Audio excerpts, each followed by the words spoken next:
Students, मैं हूं Anushka ma'am. आप लोगों के लिए एक बार फिर से लैब टेक्नीशियन की जो एनएचएम द्वारा संविदा वैकेंसी 1068 पदों पर लाई गई है, उसके लिए आज ये क्लास रखा गया है। इस क्लास में इस एग्ज़ाम की तैयारी कराते हुए आपका जो भी मोस्ट इम्पॉर्टेंट क्वेश्चंस रहने वाला है इस एग्ज़ाम के पॉइंट ऑफ व्यू से, वो कवर्ड रहेगा आज के इस सेशन में। तो चलिए आज के इस सेशन को शुरू करते हैं। अगर आपको ये वीडियो अच्छा लग रहा हो तो वीडियो को लाइक करना और चैनल को सब्सक्राइब करना बिल्कुल भी ना भूलें, क्योंकि आपके लिए लगातार कंटेंट इस चैनल पर लाया जाएगा ताकि आप लोग अपनी तैयारी बेहतर तरीके से हमारे साथ पूरी कर सकें। तो चलिए आज के सेशन को शुरू करते हैं। आज के सेशन का पहला क्वेश्चन है, प्रयोगशाला में उपयोग के बाद अग्निशामक यंत्र के साथ आपको क्या करना चाहिए, यानी कि what should you do with a fire extinguisher after use in the laboratory. तो ऑप्शंस है, उसे ऐसे ही रहने दें, नियमित कचरे में निस्तारण करें, या फिर उसका पूर्ण भरण करें, या फिर उसे नज़रअंदाज करें। तो अगर प्रयोगशाला में किसी भी कारणवश फायर एक्सटिंग्यूशर का जो है वो इस्तेमाल करना पड़ रहा है, तो उसके बाद हमें उपयोग करने के बाद उसे क्या करना चाहिए, उसे पुनः भरवाना चाहिए, ताकि ज़रूरत पड़ने पर भविष्य में अगर कोई भी इमरजेंसी सिचुएशन आए, अगर कोई भी आपातकालीन स्थिति बने जहां उसका उपयोग करना हो, तो वो उस वक्त तैयार रहे पूरी तरह से उपयोग के लिए। इसीलिए उसका पूर्ण भरण करना ज़रूरी है, उसको रीफिल करके रखना बहुत इम्पॉर्टेंट है, ताकि आगे फ्यूचर में भी उसको ज़रूरत के समय पे काम में लिया जा सके। नेक्स्ट क्वेश्चन देखते हैं, निम्नलिखित में से कौन सा उपकरण प्रयोगशाला में तरल पदार्थों की मात्रा मापने के लिए उपयुक्त है। ठीक है, तो निम्नलिखित में से ऐसा कौन सा उपकरण यानी इंस्ट्रूमेंट है जो कि लेबॉर्ट्री में क्या है, तरल पदार्थ यानी कि जो लिक्विड होते हैं उनकी मात्रा को मापने के लिए यूज़ किया जाता है।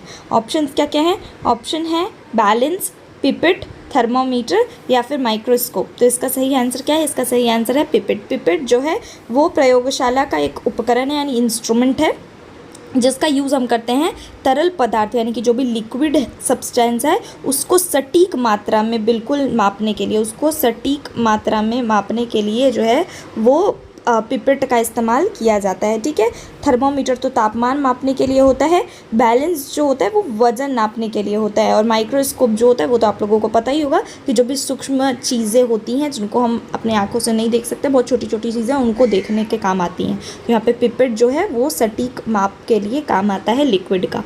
ठीक है, नेक्स्ट क्वेश्चन है, रक्त समूह का निर्धारण किस पर आधारित है। ठीक है, तो ब्लड ग्रुपिंग जो है वो किस प्रिंसिपल पर आधारित है। ऑप्शंस क्या क्या है, एंटीजन एंटीबॉडी प्रतिक्रिया, एंजाइम क्रियावली, डीएनए अनुक्रमण या फिर तापमान परिवर्तन। तो ब्लड ग्रुपिंग क्या होता है, तो ब्लड ग्रुपिंग जैसा कि आप लोगों को पता होगा कि A blood group, B blood group, A B blood group हम लोग कहते हैं, या फिर ओ ब्लड ग्रुप कहते हैं। तो ये सारा जो ब्लड ग्रुपिंग होता है ये किस सिद्धांत पर बेस्ड है, ठीक है, ये किस पर निर्धारित किया जाता है। तो इसका सही आंसर है एंटीजन एंटीबॉडी प्रतिक्रिया। एंटीजन एंटीबॉडी प्रतिक्रिया से क्या होता है, रक्त समूहों का निर्धारण होता है, और इसी प्रिंसिपल पर जो है वो ब्लड ग्रुपिंग हमारा बेस्ड है। इसमें क्या होता है, रक्त में जो भी उपस्थित एंटीजन होते हैं और उनमें प्रेजेंट जो एंटीबॉडी होते हैं, उन दोनों के प्रतिक्रिया के कारण इनकी जो क्लासिफिकेशन है, ये क्लासिफिकेशन जो आपको दिख रहा है, ये क्लासिफिकेशन बनाई गई है। ठीक है, तो इसका सही आंसर है एंटीजन एंटीबॉडी प्रतिक्रिया। ठीक है, नेक्स्ट क्वेश्चन देखते हैं, which of the following is the main protein present in the blood. निम्नलिखित में से कौन सा रक्त में उपस्थित मुख्य प्रोटीन है। तो रक्त में, जैसा कि आप लोगों को पता है कि ब्लड में एक प्लाज्मा होता है। ठीक है, प्लाज्मा जो होता है उसमें अलग अलग प्रोटीन्स प्रेजेंट होते हैं। ठीक है, तो कौन सा प्रोटीन जो है वो सबसे मुख्यतः उपस्थित होता है। ऑप्शन क्या क्या है, एल्ब्यूमिन, ग्लोब्युलिन, फिब्रिनोजिन या फिर हेमोग्लोबिन। तो ब्लड में जो सबसे ज़्यादा प्रोटीन प्रेजेंट होता है वो कौन सा है, वो है एल्ब्यूमिन। एल्ब्यूमिन प्रोटीन जो है वो रक्त में उपस्थित मुख्य प्रोटीन होता है, जो कि ब्लड प्रेशर को नियंत्रण करने में मदद करता है। और ग्लोबुलिन और फिब्रिनोजन जो यहाँ पे और ऑप्शंस आपको दिख रहे हैं, ये क्या करता है, ये भी ब्लड में प्रेजेंट प्रोटीन होते हैं, लेकिन इनका मात्रा क्या होता है, कम होता है एल्ब्यूमिन के मुकाबले। ठीक है, और उनका कार्य जो होता है वो भी अलग होता है। तो एल्ब्यूमिन प्रोटीन जो है वो सबसे ज़्यादा प्रेजेंट होता है ब्लड में, और इसका काम क्या होता है, बीपी यानी ब्लड प्रेशर, रक्तचाप को रेगुलेट करना। नेक्स्ट क्वेश्चन देखते हैं, निम्नलिखित में से कौन सा माइक्रोबियल रोग नहीं है। Which of the following is not a microbial disease. तो इनमें से कौन सा है जो माइक्रोबियल रोग नहीं है। ऑप्शन क्या क्या है, तपेदिक, मलेरिया, पोलियो या फिर डायबिटीज़। तो इनमें से कौन सा ऐसा है जो माइक्रोब्स के कारण यानी सूक्ष्म जीवों के कारण होने वाला बीमारी नहीं है। ठीक है, तो तपेदिक तो है, ठीक है, मलेरिया भी है, पोलियो भी है, जो सारा क्या है माइक्रोब्स के कारण होता है, ये भी होता है, ये भी होता है, ये भी होता है। तो डायबिटीज़ जो है, डायबिटीज़ किसी भी माइक्रोब्स के कारण होने वाला बीमारी नहीं है। डायबिटीज़ किस कारण होता है? तो डायबिटीज़ शरीर में अगर इंसुलिन की कमी हो जाए, ठीक है, इंसुलिन की कमी हो जाए या फिर ग्लूकोज की मात्रा अगर बॉडी फ्लूइड में यानी कि ब्लड में अगर ग्लूकोज की मात्रा बढ़ जाए या इंसुलिन की मात्रा घट जाए। इंसुलिन क्या करता है? तो इंसुलिन हमारे बॉडी में, आप लोगों को पता होगा कि ब्लड ग्लूकोज का जो लेवल होता है उसको कम करता है, ठीक है। तो अगर इंसुलिन का मात्रा घट जाएगा तो ब्लड ग्लूकोज का लेवल बढ़ जाएगा, क्योंकि कम करने वाला तो उसको कुछ बचा नहीं। तो अगर इंसुलिन की मात्रा घट जाए या ग्लूकोज की मात्रा अगर बढ़ जाए, कहाँ? बॉडी फ्लूइड यानी कि ब्लड में, ठीक है, तो डायबिटीज़ की बीमारी होती है। लेकिन डायबिटीज़ के पीछे किसी भी तरह का कोई माइक्रोब्स यानी कि जीवाणु या क्या कहते हैं उसको, सूक्ष्म जीव, ऐसा कुछ भी नहीं होता, ठीक है। नेक्स्ट क्वेश्चन देखते हैं, which is considered the safest biological sample in the clinical laboratory, ठीक है। क्लिनिकल प्रयोगशाला में सबसे सुरक्षित जैविक नमूना कौन सा होता है, ठीक है, सबसे सुरक्षित कौन सा होता है? ऑप्शन क्या क्या है? रक्त यानी ब्लड, या फिर यूरिन, या फिर सलाइवा, या फिर स्टूल। तो इसका सही आंसर क्या है? इसका सही आंसर है यूरिन। यूरिन जो है वो सबसे सुरक्षित होता है, क्योंकि इसमें जो होता है वो पैथोजेंस जो होते हैं, यानी कि जो बीमारी कर सकते हैं, ऐसे सूक्ष्म जीवों की जो संख्या होती है वो उसकी होने की संभावना बहुत ही कम होती है बाकी जो भी नमूने हैं उनकी तुलना में। यूरिन में किसी भी तरह के पैथोजन की होने की संभावना बहुत कम होती है। वहीं अगर बात करें ब्लड का या बात करें स्टूल का, तो ये दोनों में कंपैरेटिवली यूरिन के मुकाबले जो पैथोजन होने की संभावना है वो बहुत अधिक होती है। तो इसीलिए सबसे सेफ क्या है लेबोरेटरी का सैंपल? यूरिन है, ठीक है। नेक्स्ट अगला क्वेश्चन है, gram staining is used for detection of which bacteria. तो ग्राम स्टेनिंग किस बैक्टीरिया के लिए ग्राम स्टेनिंग का प्रयोग जो है वो किया जाता है? ऑप्शन क्या क्या है? ऑल बैक्टीरियाज यानी कि सभी बैक्टीरिया के लिए, ग्राम पॉजिटिव बैक्टीरिया के लिए, ग्राम नेगेटिव बैक्टीरिया के लिए, या वायरसेस के लिए। तो ग्राम स्टेनिंग क्या है? ये एक सामान्य तकनीक है जिसके तहत हम सभी बैक्टीरिया को दो ये में कर सकते हैं कि कौन सा बैक्टीरिया जो है वो ग्राम पॉजिटिव है और कौन सा बैक्टीरिया जो है जो ग्राम नेगेटिव है। तो ये क्या है? ये क्लासिफाई करने का यानी कि बैक्टीरिया को दो भाग में बांटने का एक तरीका है, ठीक है। तो इसके तहत हम किन बैक्टीरिया का ग्राम स्टेनिंग कर सकते हैं? तो हम यहाँ पे सभी बैक्टीरिया यानी ऑल बैक्टीरियाज का जो है ग्राम स्टेनिंग करके ये पता कर सकते हैं कि वो पॉजिटिव हैं, ग्राम पॉजिटिव हैं या ग्राम नेगेटिव है, ठीक है। ग्राम पॉजिटिव, ग्राम नेगेटिव जो बैक्टीरियाज होते हैं वो किसके बेसिस पे होते हैं? बैक्टीरिया में प्रेजेंट सेल वॉल के बेसिस पे ही वो या तो ग्राम पॉजिटिव होते हैं या तो ग्राम नेगेटिव होते हैं, ठीक है। ये सेल वॉल के बेसिस पे ये तरीका जो होता है वो यूज़ होता है ग्राम स्टेनिंग का। अगला क्वेश्चन है, हेमोग्लोबिन का मुख्य कार्य क्या है? प्राइमरी फंक्शन ऑफ हेमोग्लोबिन क्या है? ठीक है, तो हेमोग्लोबिन आप लोगों को पता होगा कि ये एक पिगमेंट है, यानी कि ये एक पिगमेंट है लाल रंग का जो कि इसमें प्रेजेंट होता है, आरबीसी में प्रेजेंट होता है, ठीक है। आरबीसी में प्रेजेंट एक पिगमेंट है हेमोग्लोबिन। तो इसका मेन काम क्या है ये इस क्वेश्चन में पूछ रहा है। ऑप्शंस देख लेते हैं। शरीर को ऊर्जा प्रदान करना, ऑक्सीजन ट्रांसपोर्ट करना यानी ऑक्सीजन का परिवहन करना, या फिर ब्लड क्लॉटिंग यानी कि रक्त का थक्का बनाना, या फिर रोग प्रतिरोधक क्षमता को बढ़ाना यानी कि इम्यूनिटी को बढ़ाना। तो हेमोग्लोबिन का मुख्य कार्य क्या है? हेमोग्लोबिन आरबीसी में प्रेजेंट एक पिगमेंट है जिसका काम क्या है? शरीर में ऑक्सीजन का परिवहन करना यानी कि ऑक्सीजन ट्रांसपोर्ट का मुख्य काम है हेमोग्लोबिन का, ठीक है। हेमोग्लोबिन हमारे शरीर में ऑक्सीजन का ट्रांसपोर्ट करा रहा होता है। सिरिंज का प्रयोग के बाद कैसे डिस्पोज किया जाता है? ठीक है, तो सिरिंज जो है उसका उपयोग के बाद उसे कैसे डिस्पोज करना होता है यानी कैसे फेंकना होता है? ऑप्शंस क्या क्या है? सामान्य कचरे में फेंक सकते हैं, या फिर शार्प कंटेनर में फेंकना होता है, या फ्लश कर देना होता है पानी में यानी पानी से बहा देना होता है, या फिर डस्टबिन यानी कूड़ेदान में फेंकना होता है।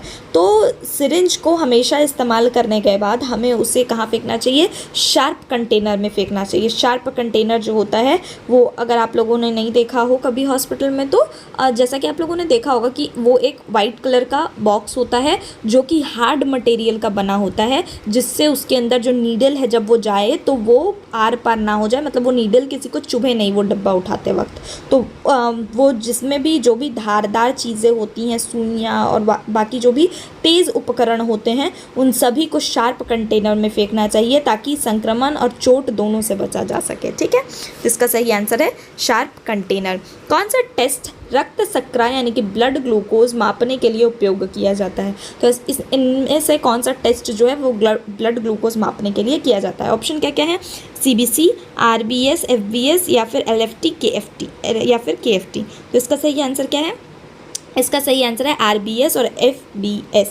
RBS और FBS क्या है? RBS का मतलब होता है रैंडम ब्लड शुगर और FBS का मतलब होता है फास्टिंग ब्लड शुगर। ये दोनों टेस्ट जो हैं वो ब्लड शुगर को मापने के लिए किए जाने वाले टेस्ट हैं, ठीक है। ये दोनों जो है वो ब्लड शुगर को मापने के लिए किए जाते हैं। वहीं अगर बात करें CBC, LFT और KFT तो ये अलग अलग ब्लड टेस्ट हैं जो कि बाकी बीमारियों के लिए किए जाते हैं या सजेस्टेड होते हैं, ठीक है। माइक्रोस्कोप का उद्देश्य क्या है? अब बात करते हैं कि माइक्रोस्कोप का उद्देश्य क्या है। ऑप्शन क्या है? ऊतकों को काटना या फिर सूक्ष्म जीवों को बढ़ाना और देखना यानी कि magnify and observe micro organisms, रक्त को साफ करना यानी कि क्लीन ब्लड, या फिर तापमान मापना मेजर टेम्परेचर। तो ये तो बहुत कॉमन सा क्वेश्चन है जिसका आंसर आप सभी लोगों को पता होगा कि माइक्रोस्कोप जो है वो सूक्ष्म जीवों को बड़ा करके देखने में मदद करता है। तो इसके लिए माइक्रोस्कोप जो है वो लैबोरेटरीज़ में यूज़ होती हैं। RBC का मुख्य कार्य क्या है? What is the main function of RBC? तो जैसा कि अभी हम लोगों ने बात किया था कि RBC में जो है वो पिगमेंट प्रेजेंट होता है लाल रंग का, हेमोग्लोबिन, ठीक है। वो हेमोग्लोबिन का कार्य क्या होता है? ये मैंने अभी आपको एक ऊपर क्वेश्चन में डिस्कस करते वक्त बताया कि हेमोग्लोबिन का जो कार्य होता है वो होता है ऑक्सीजन का परिवहन करना। तो वहीं अब RBC में ही हेमोग्लोबिन प्रेजेंट है, तो अब RBC का कार्य क्या होता है वो इस क्वेश्चन में पूछ रहा है। तो ऑप्शंस क्या क्या है? रोग प्रतिरोधक क्षमता को बढ़ाना, या फिर शरीर में ऑक्सीजन का परिवहन करना, या फिर रक्त का थक्का बनाना, या फिर पाचन में मदद करना। तो इसका सही आंसर क्या है? इसका सही आंसर भी हो जाएगा ऑक्सीजन का परिवहन करना। शरीर में ऑक्सीजन का परिवहन करना ही RBC का काम है, क्योंकि जो हेमोग्लोबिन जो है वो RBC के अंदर प्रेजेंट होता है। और कलेक्टिवली अगर हम बात करें तो हेमोग्लोबिन का नाम लो या RBC का नाम लो, वो दोनों का काम क्या है? ऑक्सीजन का परिवहन करना, ठीक है। ग्राम पॉजिटिव बैक्टीरिया के सेल वॉल में क्या होता है? अब जैसा कि अभी मैंने आपको पूरा कहानी बताया ग्राम पॉजिटिव ग्राम नेगेटिव का, ठीक है। तो ग्राम क्या है? वो एक स्टेनिंग टेक्निक है, ठीक है। स्टेन मतलब कि कलर किया जाता है, जो बैक्टीरिया होता है उसको कलर किया जाता है। अलग अलग तरह के कलर करने वाले जो पदार्थ, जो डाइज होते हैं अलग अलग केमिकल्स से, उसको कलर किया जाता है। और ऐसा एक टेक्निक होता है जिसमें जो बैक्टीरियाज कलर ले रहे हैं अपने ऊपर, जो कलर हो जा रहे हैं, उस कलर उस रंग में आ जा रहे हैं, तो उस बेसिस पे जो आ रहे हैं और जो नहीं आ रहे हैं, उस बेसिस पे बैक्टीरियाज को ग्राम पॉजिटिव और ग्राम नेगेटिव में क्लासीफाई किया जाता है, यानी कि बांटा जाता है, ठीक है। तो ग्राम पॉजिटिव बैक्टीरिया जो होते हैं उनके सेल वॉल में, और ये वो रंग जो है बैक्टीरिया वो क्यों ले पा रहे हैं? क्योंकि उनके सेल वॉल के वजह से, मैंने अभी ऊपर आपको बताया था कि सेल वॉल के वजह से जो है वो ये क्लासिफिकेशन पॉसिबल हो पाता है।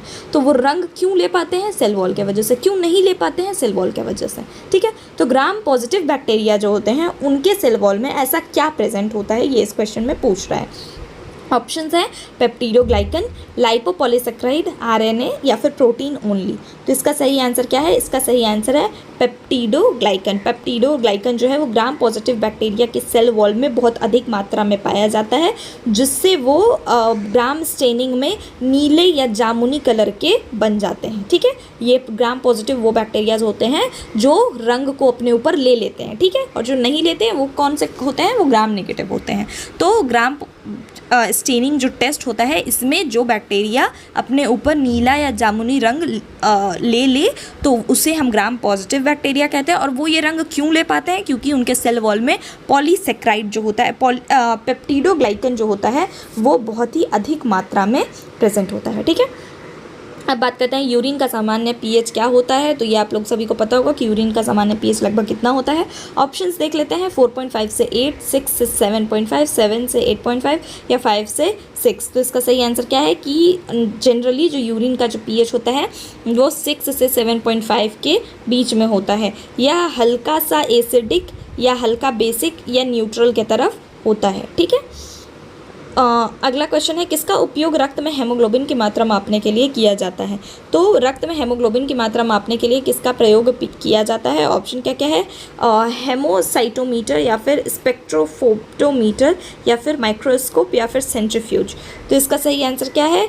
स्पेक्ट्रोफोटोमीटर जो है वो रक्त में हेमोग्लोबिन की सटीक मात्रा मापने के लिए इस्तेमाल में ली जाती है, ठीक है। इस इंस्ट्रूमेंट का यूज़ जो है वो हम सटीक हेमोग्लोबिन की मात्रा को मापने के लिए करते हैं। एलिसा एलिसा टेस्ट जो होता है उसे हम किस बीमारी को टेस्ट करने के लिए किसके लिए प्रयोग करते हैं? ऑप्शंस क्या क्या हैं? बैक्टीरिया के लिए, वायरस एंटीजन और एंटीबॉडी के लिए, या फिर आरबीसी काउंट के लिए, या फिर ब्लड शुगर के लिए। तो एलिसा जो है वो एक एंजाइम लिंक्ड इम्यूनोसॉर्बेंट एसे उसका फुल फॉर्म है, ठीक है। इसका उपयोग जो है वो हम एंटीजन या एंटीबॉडी की पहचान के लिए करते हैं, जैसे एचआईवी के खिलाफ या हेपेटाइटिस के खिलाफ या फिर कोविड-19 के खिलाफ जो भी एंटीजन एंटीबॉडीज़ बन रहे हैं उसकी जांच के लिए ये टेस्ट जो है वो किया जाता है। तो इसका सही आंसर है वायरस, एंटीजन और antibody, option number B. Centrifuge का मुख्य उद्देश्य क्या है? तो सेंट्रीफ्यूज जो है वो उसका मुख्य उद्देश्य क्या होता है? ऑप्शन क्या क्या है? तापमान मापना, या फिर तरल और ठोस पदार्थ को अलग अलग करना, या फिर सूक्ष्म जीवों को देखना, या फिर पीएच मापना। तो इसका सही आंसर क्या है? सेंट्रीफ्यूज जो है वो ब्लड सैंपल्स वगैरह, यूरिन सैंपल्स, ये सब के लिए प्रयोग किया जाता है। इसमें क्या होता है? इसमें जो है वो तरल पदार्थ और ठोस पदार्थ जो होता है वो अलग अलग किया जाता है इस टेक्निक के हिसाब से। जैसा कि आप लोगों को पता होगा ना कि ब्लड में जो है वो प्लाज्मा प्रेजेंट होता है जो कि लिक्विड होता है, और उस लिक्विड में जो बाकी चीज़ें हैं, प्रोटीन है, सेल्स हैं, जैसे आरबीसी का सेल हुआ, रेड ब्लड सेल हो गया, वाइट ब्लड सेल हो गया, थ्रोम्बोसाइट्स यानी प्लेटलेट्स हो गए, तो ये सारे क्या हैं? उस लिक्विड में घुले होते हैं।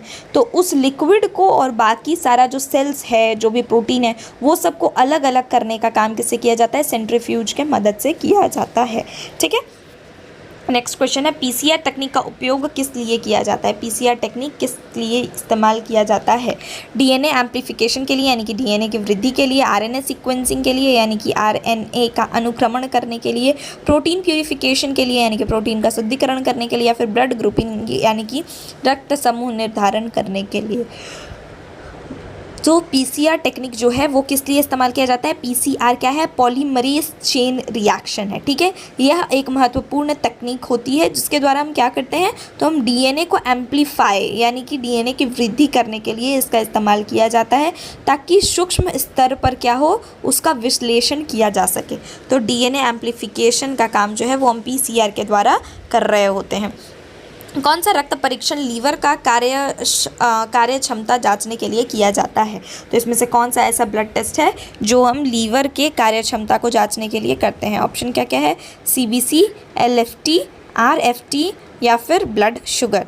तो इसका सही आंसर क्या है? इसका सही आंसर है एलएफटी। एलएफटी जो है उसका फुल फॉर्म क्या है? Liver function test.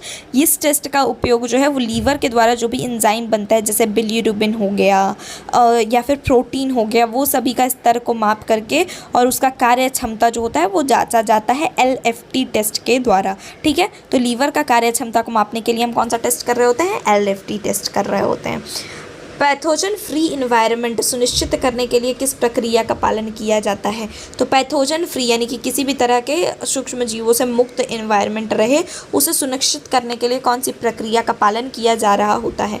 ऑप्शन क्या क्या है? स्टरलाइजेशन यानी कि या फिर इंक्यूबेशन, या फिर स्टेनिंग, या फिर सेंट्रीफ्यूगेशन। तो इसका सही आंसर क्या है? इसका सही आंसर है स्टरलाइजेशन। स्टरलाइजेशन तकनीक जो है उसका उपयोग करके हम उपकरण और जो भी सतह होते हैं उन सभी को पैथोजन फ्री बना रहे होते हैं, ताकि संक्रमण का खतरा जो है वो कम से कम हो सके।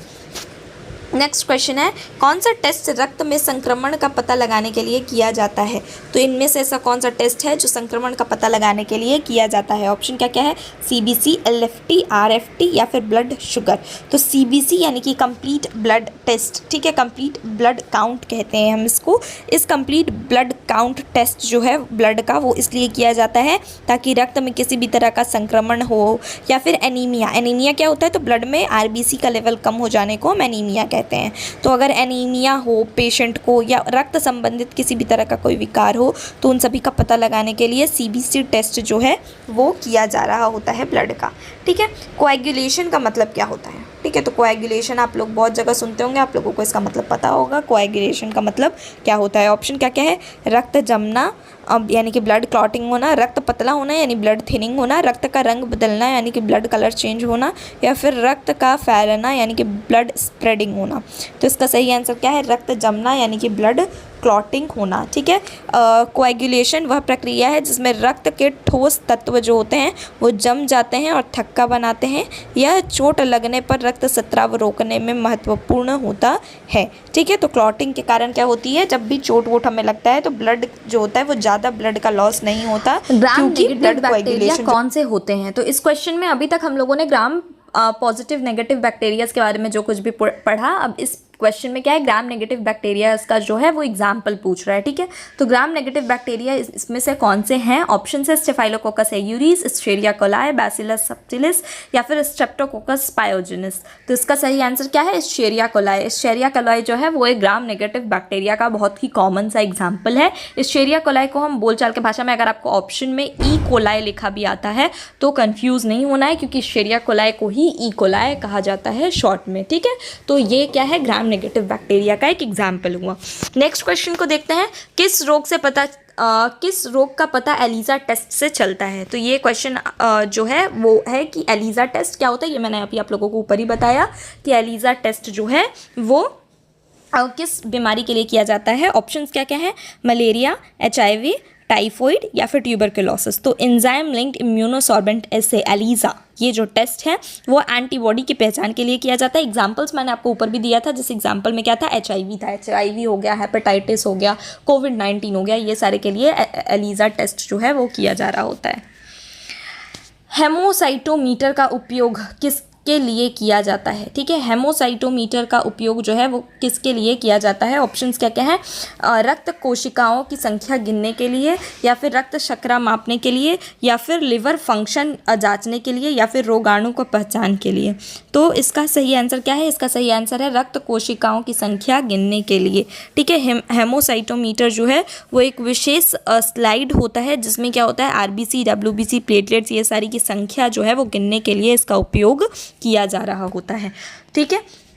नेक्स्ट क्वेश्चन है, कौन सा अंग मूत्र बनाने के लिए जिम्मेदार होता है, यानी कि कौन सा ऑर्गन हमारे बॉडी में ऐसा है जो कि यूरिन का फॉर्मेशन करता है।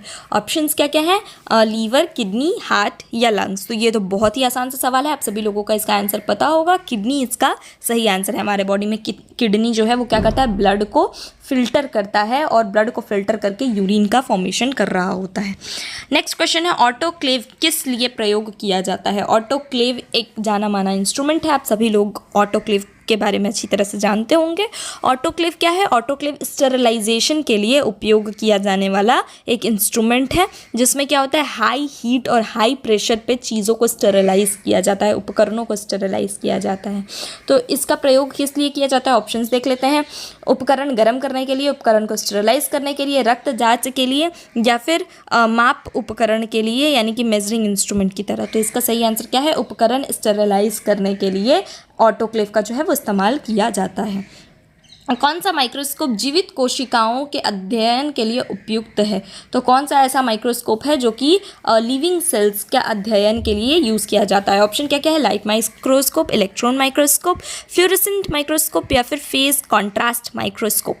तो इसका सही आंसर क्या है, इसका सही आंसर है phase contrast microscope. Phase contrast microscope जो है उसका उपयोग बिना मृत किए, यानी कि लिविंग सेल्स, जो जिंदा सेल्स हैं, उनको देखने के लिए किया जाता है। यह सेल के अंदर के स्ट्रक्चर्स को क्या करता है, स्पष्ट तरह से दिखा रहा होता है, ठीक है। कौन सा तत्व जो है वो रक्त में ऑक्सीजन को बांधता है, कौन सा ऐसा एलिमेंट है, कौन सा ऐसा रक्त का तत्व है जिसमें जो है वो ऑक्सीजन बंध रहा होता है। ऑप्शन क्या क्या है, कैल्शियम, आयरन, सोडियम या पोटाशियम। तो इसका सही आंसर क्या है, आयरन। आयरन को हम केमिकल भाषा में Fe भी कहते हैं, ठीक है। तो ये Fe जो है वो हेमोग्लोबिन के अंदर, Hb से हम हेमोग्लोबिन को रिप्रेजेंट करते हैं, हेमोग्लोबिन के अंदर प्रेजेंट होता है। हेमोग्लोबिन के अंदर जो है वो आयरन के मॉलिक्यूल्स प्रेजेंट होते हैं, और ये हेमोग्लोबिन किसके अंदर कहाँ प्रेजेंट होता है, तो ये RBC में प्रेजेंट एक पिगमेंट होता है। तो ऑक्सीजन जो है वो आयरन में बाइंड होती है, जो कि हेमोग्लोबिन के द्वारा ट्रांसपोर्ट की जाती है, और हेमोग्लोबिन जो है वो RBC के द्वारा पूरे शरीर में ब्लड के थ्रू ट्रांसपोर्ट करता है। तो ये पूरा चीज़ आपको आई होप समझ में आ रहा होगा। कौन सा टेस्ट जो है वो गुर्दे यानी किडनी की जो कार्य क्षमता है उसकी जांच के लिए इस्तेमाल होता है? ऑप्शंस क्या क्या हैं? सीबीसी हो गया, आरएफटी हो गया, एलएफटी हो गया, या फिर ब्लड शुगर। तो इसका सही आंसर क्या है? आरएफटी। आरएफटी का फुल फॉर्म क्या होता है? Renal function test. Renal word हमेशा हम किसके लिए इस्तेमाल करते हैं? रेनल वर्ड हमेशा जो है वो किडनी के लिए ही इस्तेमाल होता है। तो रेनल फंक्शन टेस्ट जो है उसमें क्या होता है? उसमें कैरेटिनिन और इलेक्ट्रोलाइट्स जो भी होते हैं, इलेक्ट्रोलाइट्स क्या होता है? इलेक्ट्रोलाइट्स जैसे सोडियम आयन हो गया, पोटेशियम आयन हो गया, ये सारे जो भी इलेक्ट्रोलाइट्स हैं और कैरेटिनिन है, ये सारे चीज़ों का जो जांच होता है वो शामिल होता है आरएफटी में। ठीक है, इससे क्या होता है? इससे किडनी का जो कार्य क्षमता है वो उसका हमें पता चलता है।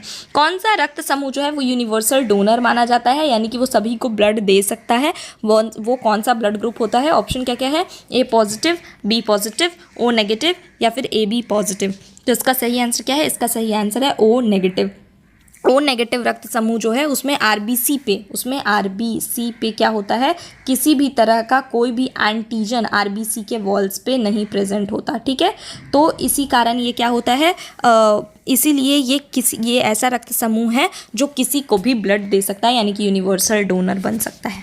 ठीक है, माइक्रोस्कोप में ऑब्जेक्टिव लेंस का क्या कार्य होता है? तो माइक्रोस्कोप में जो ऑब्जेक्टिव लेंस प्रेजेंट होता है उसका कार्य क्या होता है? ऑप्शंस क्या क्या हैं? ऑब्जेक्ट को स्थिर करना यानी कि स्टेबलाइज ऑब्जेक्ट, या फिर ऑब्जेक्ट को इनलार्ज करना, मैग्नीफाई ऑब्जेक्ट को रंगना यानी कि स्टेन ऑब्जेक्ट, या फिर ऑब्जेक्ट को नापना यानी कि मेजर ऑब्जेक्ट। तो इसका सही आंसर क्या है? माइक्रोस्कोप में जो ऑब्जेक्टिव लेंस प्रेजेंट होता है उसका काम होता है ऑब्जेक्ट को इनलार्ज करना यानी मैग्नीफाई ऑब्जेक्ट। ठीक है, नेक्स्ट क्वेश्चन देखते हैं। ये हमारा आज का लास्ट क्वेश्चन होने वाला है कि डब्ल्यूबीसी का मुख्य कार्य क्या होता है? तो वाइट ब्लड सेल्स जो डब्ल्यूबीसी हमारे ब्लड में प्रेजेंट होते हैं उसका मुख्य कार्य क्या होता है? ये क्वेश्चन का भी आंसर आप सभी लोगों को पता होगा। ऑप्शंस क्या क्या है? ट्रांसपोर्ट ऑक्सीजन यानी ऑक्सीजन का परिवहन करना, संक्रमण से लड़ना यानी फाइट इन्फेक्शन, रक्त का थक्का बनना यानी ब्लड क्लॉटिंग, या फिर एनर्जी प्रोडक्शन यानी कि ऊर्जा का उत्पादन करना। तो इसका सही आंसर क्या है? संक्रमण से लड़ना, फाइट इन्फेक्शन जो है वो डब्ल्यूबीसी का मुख्य कार्य होता है हमारे ब्लड में। तो आज का ये क्लास हमारा यहीं ख़त्म होता है। आज के इस क्लास में हमने आपके लैब टेक्नीशियन का जो वैकेंसी अभी आने वाला है, जो कि 1068 पदों पे जो वैकेंसी आने वाली है उसकी तैयारी के लिए ये क्लास जो है वो बहुत ही इम्पॉर्टेंट रहा है, क्योंकि इस क्लास में हमने सारे इंपॉर्टेंट क्वेश्चंस को कवर किया है जो भी आपके एग्ज़ाम के पॉइंट ऑफ व्यू से इंपॉर्टेंट है। ठीक है, तो आई होप कि आपको ये क्लास अच्छा लगा हो। अगर अच्छा लगा हो तो वीडियो को लाइक करें और चैनल को सब्सक्राइब करके रखें, क्योंकि लगातार आपके लिए और भी क्लासेस लाई जाएंगी। Thank you so much.